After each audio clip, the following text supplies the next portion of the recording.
નમસ્તે મિત્રો, ચાલો આજે આપણે સરસ મજાના ટોપિકની અંદર એકદમ ગાગરમાંથી સાગર જેવડી ચર્ચા કરવાની છે. ગાગર લઈને આવી અને સાગર ભરી લેવાનો છે.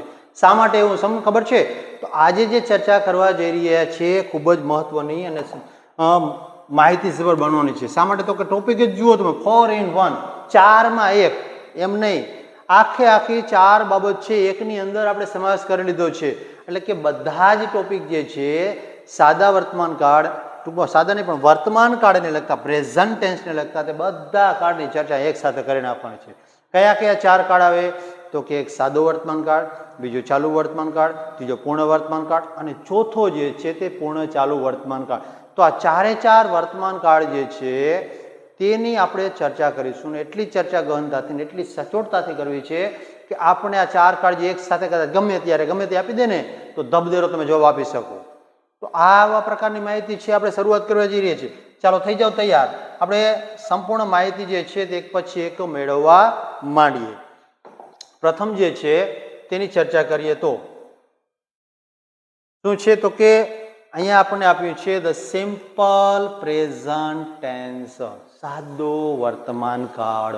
સાદો વર્તમાન કાળ જે છે તેની અંદર શું હોય છે? તો કે બે પ્રકારની વાક્ય રચના. આમ તો સિમ્પલ એક જ છે પણ થોડી આપણે અલગ રીતે તેને તમે તમારી સમક્ષ રજૂઆત કરવાનો પ્રયત્ન કર્યો છે. જ્યારે કર્તા જે છે તે આપણી પાસે જો આ પ્રકારનો હોય, એટલે કે આઈ, યુ, વી અથવા દે, આ કોઈ પણ કરતા હોય તો ત્યારે શું લેવાનું છે? તો કે તેની સાથે વર્બ ફોર્મ લેવાનું છે, એટલે કે બેઝ ફોર્મ લેવાનું. કેવું લેવાનું છે? હંમેશા ક્રિયાપદનું મૂળ રૂપ આવે. શું હોય કર્તા તરીકે? તો કે આઈ, યુ, વી અને દે, અથવા કોઈ પણ બહુવચનનું નામ લઈ લેવામાં આવે. તો આ પ્રકારનું હોય ત્યારે ક્રિયાપદનું કયું રૂપ આવશે? તો કે બેઝ ફોર્મ, એટલે કે મૂળ રૂપ આવશે. ત્યાર પછી કર્તા તરીકે હી, સી અથવા ઇટ આપેલું હોય તો વર્બ પ્લસ એસ કે એસ લગાડવામાં આવે છે. ટૂંકમાં આપણે એસ કે એસના જે સાદા વર્તમાન કાળમાં નિયમ શીખ્યા છીએ તે નિયમ પ્રમાણે એસ કે એસ લગાડવાનું થશે. બસ આટલું જ છે. અને અહીંયા કોઈ પણ એક વચનનું નામ હોય તો પણ આ જ નિયમ લાગુ પડે છે, એટલે કે ક્રિયાપદની પાછળ એસ કે એસ લાગશે. બરાબર? તો જોઈએ આપણે દરેક કર્તાની સાથે કઈ રીતે વપરાયેલું છે તેની ચર્ચા કરીએ. તો સૌપ્રથમ જ્યારે કર્તા તરીકે આઈ હોય તો અહીંયા જોઈ શકીએ છીએ આઈ પ્લે ગેમ, એટલે કે ક્રિયાપદનું કયું રૂપ આવ્યું છે? તો કે બેઝ ફોર્મ આવે છે, મૂળ રૂપ આવે છે, હું ગેમ રમું છું. પછી વી કર્તા તરીકે લીધો છે ત્યારે વી રીડ અ બુક, અમે બુક વાંચી રહ્યા છીએ, વાંચી. બરાબર? પછી યુ જે છે તેની કરતી યુ મીટ મિસ્ટર ચાવડા, તમે મિસ્ટર ચાવડાને મળ્યા. પછી મળો છો એમ. પછી હી ટીચીસ ગુજરાતી, તો અહીંયા જુઓ છો એસકેએસ લાગેલું છે. શા માટે? કર્તા તરીકે હી આવ્યો છે, એટલે કે ત્રીજો પુરુષ એકવચન છે તો તેની સાથે શું લાગે છે? એસકેએસ લાગે છે. પછી સી, તો સી વોચિસ મૂવી, વોચિસ અ મૂવી, તો અહીંયા પણ એસકેએસ લાગે છે. ત્યાર પછી ઇટની ચર્ચા કરીએ તો ઇટ લુક્સ એટ મી, તે મારા તરફ જુએ છે, તો અહીંયા પણ જુઓ છો તે એસ લાગેલો છે. ત્યાર પછી ધેય, તો ધેય ટાઈપ લેટર્સ, તેઓ પત્રો છાપે છે, લખે છે અથવા તો ટાઈપ કરીએ છીએ. અહીંયા જોઈ શકીએ છીએ કે જ્યારે કર્તા તરીકે અહીંયા મેં તમને કહ્યું તે પ્રમાણે આવે છે તો એસ કે એસ લાગે છે, બાકી લાગતું નથી. આ જ પ્રમાણે વાક્ય જો નકાર હોય તો સેમ આમાં કોઈ ફેરફાર થતો નથી. માની લો કે વાક્ય નકાર જે છે આની અંદર આવી જાય, આ વાક્યને નકાર બનાવવું હોય તો શું આવશે? અહીંયા I do not play game, તો આ નકારમાં બની જાય છે વાક્ય. તે જ પ્રમાણે આને બનાવવું હોય નકાર, અથવા તો અહીંયા આપણે લઈ આની ચર્ચા કરીએ તો શું આવશે? He does not teaches, teaches છે એની જગ્યાએ શું આવી જશે? ટીચ. શા માટે? તો કે એસ કે એસ છે નીકળી જાય છે. હી ડઝ નોટ ટીચ ગુજરાતી. તો આ પ્રમાણે શું બની જાય છે? વાક્ય છે તે નકાર બની જાય છે. અને જો તેને પ્રશ્નાર્થમાં રૂપાંતર કરવું હોય કોઈ પણ પ્રકારના વાક્યને તો શું થશે? માની લો કે આ વાક્ય છે તેને પ્રશ્નાર્થમાં રૂપાંતર કરીએ તો જ્યારે આપણી પાસે સાદો વર્તમાન કાળ આવે છે ત્યારે ધ્યાનમાં રાખવાનું છે કે એક વધારાનું ક્રિયાપદ જોડવું પડે છે. જો વિધાન વાક્યને નકારમાં અથવા તો પ્રશ્નાર્થમાં રૂપાંતર કરવું હોય તો અહીંયા જુઓ છો આપણે શું જોડ્યું છે? તો કે ડઝ જોડ્યું છે. એ જ પ્રમાણે જ્યારે વાક્ય પ્રશ્નાર્થમાં રૂપાંતર કરીશું તો તેની અંદર પણ આપણે એક શબ્દ ઉમેરવો પડશે ને તે શું છે? તો કે ડુ અથવા ડઝ. તો અહીંયા કર્તાને ધ્યાનમાં રાખીને શું ઉમેરશું આપણે? ડઝ. તો આપણે શું કહીશું? ડઝ. પછી સી, અહીંયા વોચ શબ્દ જે છે તેમાંથી એસ કે ઈએસ નીકળી જશે. શા માટે? તો કે ઈએસ કે ઈએસની અસર ક્યાં આવી જાય છે? તો કે ડુ અથવા ડઝની અંદર. તો અહીંયા શું આવશે? Does he watch a movie? ચાલો, તો આ છે આપણું પ્રશ્નાર્થ. તો આ રીતે કોઈ પણ પ્રકારના વાક્ય જ્યારે આવે છે તો સિમ્પલ, સરળ અને એકદમ મસ્ત રીતે આ રીતે કરી શકાય છે. ચાલો, હવે ત્યાર પછીના કાર્ડની ચર્ચા કરીએ તો પ્રેઝન્ટ કન્ટિન્યુઅસ ટેન્સ છે તેની ચર્ચા કરીએ. પ્રેઝન્ટ કન્ટિન્યુઅસ ટેન્સ જ્યારે લેવા જઈએ છીએ ત્યારે શું ધ્યાનમાં રાખવાનું છે? તો કે એકદમ સરળ, સૌથી મસ્ત અને સારામાં સારો કાઢો તો અહીંયા માત્ર એમ ઇઝ અને આર યાદ રાખવાનું છે. પ્લસ ક્રિયાપદનું શું રાખવાનું છે? તો કે આઈએનજી વાળું વર્બ આઈએનજી. તો જ્યારે તમારી સમક્ષ કર્તા આવે છે અથવા તો ચાલુ વર્તમાન કાળનું વાક્ય આવે છે ત્યારે ધ્યાનમાં શું રાખવાનું છે? તો કે એમ ઇઝ અને આર લગાડવાનું છે. એમ કોની સાથે લખો? કર્તા તરીકે આઈ હોય તો, પછી ઇઝ કોની સાથે લાગે? તો કે કર્તા તરીકે શું હોય? હી, સી અથવા ઇટ. અને આર કોની સાથે લાગશે? તો કે જ્યારે કર્તા તરીકે શું હોય? તો કે યુ, વી અને ધે. આ ત્રણમાંથી કોઈ પણ હોય તો ત્યારે કર્તા તરીકે હોય ત્યારે શું લાગે છે? તો કે આર લાગે છે. આ યાદમાં રાખીશું આપણે. જોઈએ તેને એક્ઝામ્પલ ખ્યાલ આવે આપણને. ચલો, પ્રથમ એક્ઝામ્પલ છે આઈ એમ રીડિંગ ન્યૂઝપેપર. અત્યારે હું છાપું વાંચી રહ્યો છું.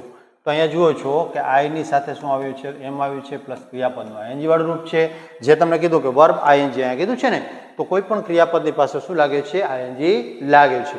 ત્યાર પછી બીજું વી આર રાઇટિંગ. અહીંયા આર આવ્યું છે અને ક્રિયાપદની પાછળ આઈએનજી એટલે કે અમે લખી રહ્યા છીએ. પછી યુ જ્યારે કરતા તરીકે તો શું આવશે? You are meeting mister Chavda. તમે શ્રીમાન ચાવડાને મળી રહ્યા છો. આ પ્રમાણે. પછી હી, તો હી ઇઝ લર્નિંગ હિન્દી. તે હિન્દી શીખી રહ્યો છે. તો અહીંયા જ્યારે કર્તા તરીકે હી છે તો શું આવ્યું છે? અહીંયા ઇઝ આવ્યું છે અને ક્રિયાપદની પાછળ ING.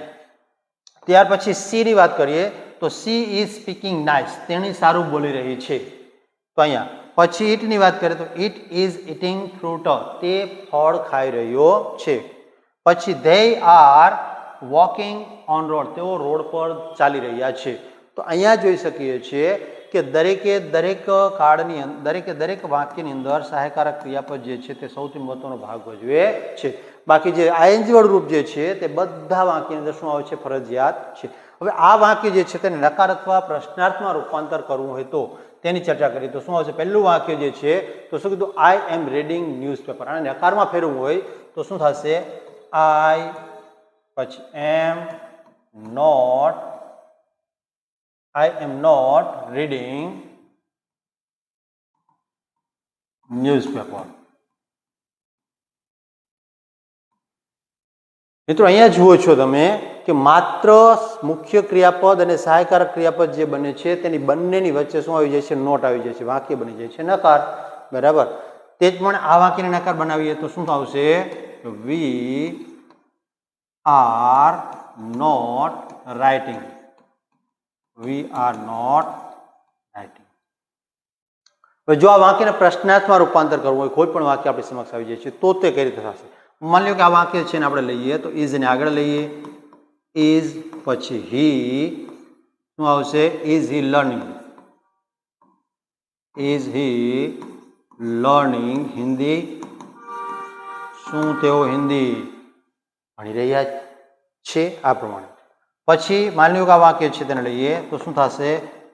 Is it eating fruit. ચાલો, તો આ પ્રમાણે. બરાબર. આ વાક્ય છે આપણા ચાલુ વર્તમાન કાળ.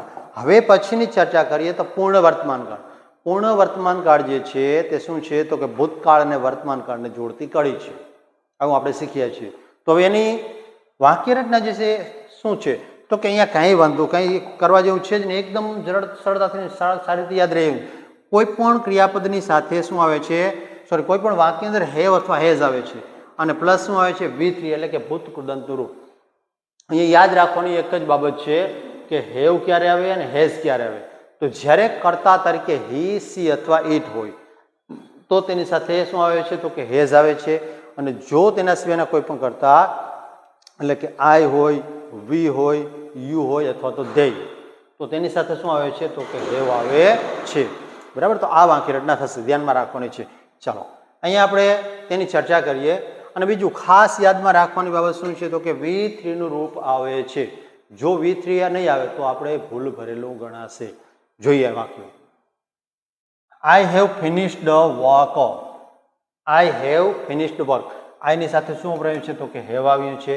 પછી ક્રિયાપદ જે છે તેને શું ભૂતકૃદંત રૂપ આવ્યું છે. પછી we have seen a film.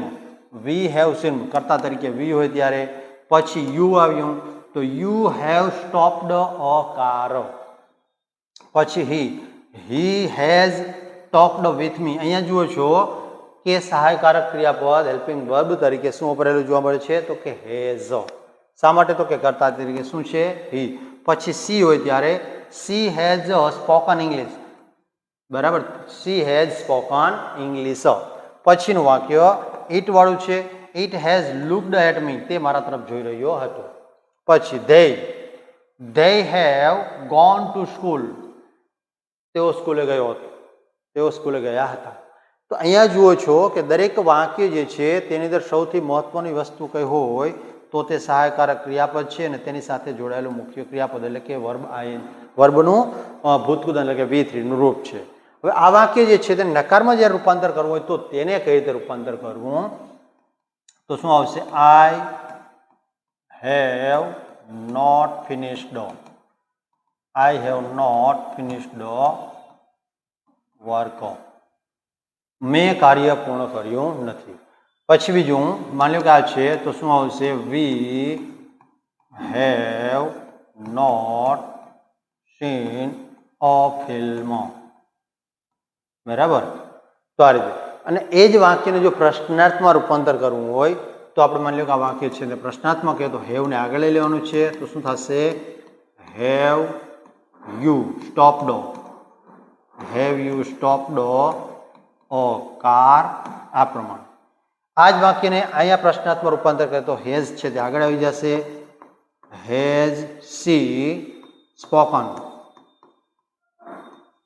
English? આ પ્રમાણે કોઈ પણ વાક્ય છે સિમ્પલ રીતે પ્રશ્નાર્થ બની જાય છે. ચલો હવે તેના પછીની ચર્ચા કરીએ તો જે છે સૌથી મહત્વનો કાળ જે છે તે કયો છે? તો કે પ્રેઝન્ટ પરફેક્ટ કન્ટિન્યુઅસ ટેન્સ. પૂર્ણ ચાલુ વર્તમાન કાળ. આ પૂર્ણ ચાલુ વર્તમાન કાળ જે છે તેની અંદર કઈ બાબતને ધ્યાનમાં રાખવાની છે તે જોઈએ. તો અહીંયા આપણે વાક્ય રચનામાં જોઈ શકીએ છીએ કે subject plus have plus has plus bin plus verb ING. અહીંયા થોડી વાક્ય રચના લાંબી થતી જોવા મળશે તમને. શા માટે? તો કે હેવ હેઝની સાથે બીન આવે છે અને બીન પછી તમારું ક્રિયાપદ જે છે તેનું શું આવે છે? તો કે આઈએનજી વાળું રૂપ આવે છે. તો આ રીતે ધ્યાનમાં રાખવાનું છે. વાક્ય જોઈએ એટલે ખ્યાલ આવે. પ્રથમ વાક્ય જે છે તે આઈની સાથે તો કે I have been playing game. હું રમત રમી રહ્યો હતો ત્યારે. હવે આ પ્રમાણે જ્યારે આ વાક્યની ચર્ચા કરવામાં આવી છે તો અહીંયા જુઓ છો તમે કે ક્રિયાપદની પાછળ આઈએનજી લાગ્યું છે, અહીંયા બીન આવ્યું છે અને મુખ્ય ક્રિયાપદને બીન તરીકે અહીંયા મુખ્ય ક્રિયાપદ આઈએનજી લાગ્યું છે. પછી અહીંયા ભૂતકૃદંતનું રૂપ અને ત્યાર પછી અહીંયા મુખ્ય ક્રિયાપદને સપોર્ટ કરવા માટે સહાયક ક્રિયાપદ વપરાયેલું જોવા મળે છે. પછી we have been working. we have been working. have અને been. પછી you ની ચર્ચા કરીએ તો you have been running for an hour. તમે 1 કલાકથી દોડી રહ્યા હતા. પછી he has been waiting for you. તેઓ તમારી રાહ જોઈ રહ્યા હતા. હવે અહીંયા she has been preparing tea. પછી it ની ચર્ચા કરીએ તો it has been raining all day. આખો દિવસની ચા છે, વરસાદ ક્રિયા ચાલુ છે. પછી શું કીધું અહીંયા? they have been typing for hours. તેઓ કલાકોથી તેને ટાઈપ કરવાની ક્રિયા ચાલુ છે. તો જુઓ છો મિત્રો કે કઈ રીતનું વાક્ય જે છે તે બની રહ્યું છે. હવે તેની આ માની લો કે આ વાક્ય જે છે તેને નકારમાં રૂપાંતર કરવું હોય તો શું થશે? તો અહીંયા શું આવશે? I have not been playing game. તો આ વાક્ય નકારમાં થઈ જાય છે. ત્યાર પછી આને નકારમાં રૂપાંતર કરીએ તો શું આવશે? કે we have not been working. તો આ નકાર બની જાય છે. હવે આ જ વાક્ય છે તેને પ્રશ્નાર્થમાં રૂપાંતર કરવું તો એકદમ સિમ્પલ અને સરળ. તો આને આપણે લઈએ તો હેઝ ને આગળ લેવાનું છે. હેઝ શું આવશે? Has she been preparing T.